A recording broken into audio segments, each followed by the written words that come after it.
Hello, it's Jake with Channel 8 News and a public service announcement about the extent of child health care in different countries around the world, especially the United States of America and countries of Europe. We will start out by talking to you about healthcare in the USA and then healthcare in Great Britain.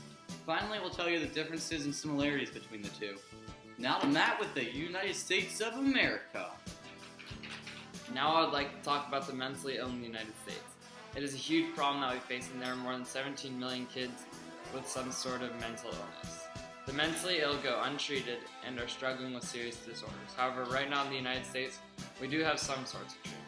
Also, in public schools, there are programs for the mentally ill, such as special classes and also sports programs. The more money you have, the better the treatment you will get. The most important part of treating mental illnesses is diagnosing it, and in the U.S., we mostly leave it up to the families to see a specialist if they think something is wrong. Then the specialist will recommend medicine or therapy of some sort. Obviously, this favors the rich because they're the ones that go to the doctors often, have time to see their kids if their kid is acting different, and can pay for treatment. It is, however, up to the individual people to start the process, which is proven by this quote from the National Institute of Mental Health. Just like adults, children with mental illnesses are diagnosed after a doctor or mental health specialist carefully observes signs and symptoms. While in England, the mentally challenged are treated worse than in America. They spend less money than the United States, but that does make sense because they have a smaller population. Because of the many different programs and different circumstances, it's hard to judge what happens. The same sort of thing applies to England as in the US. The poor have more problems but have less money to fix it.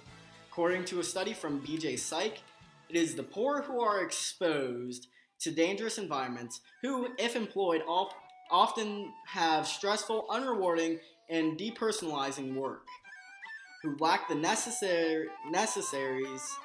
in the amenities of life, and who, because they are not part of the mainstream society, are isolated from information and support.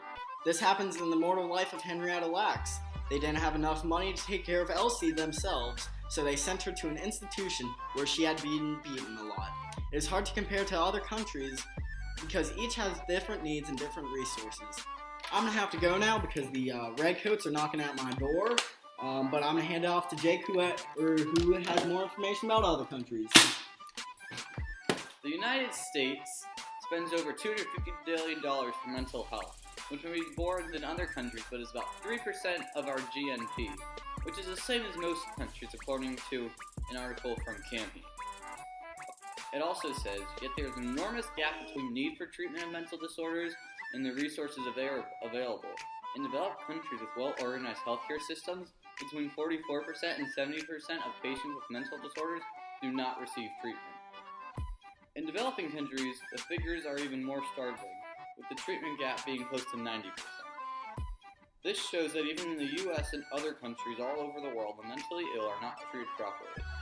Even though the US has a much higher rate of the mentally ill, we spend about the same percentage as other countries. Does this mean that we should spend more money on healthcare? Actually, this number is proportional with the number of people in the US that are children and have mental health problems in the US.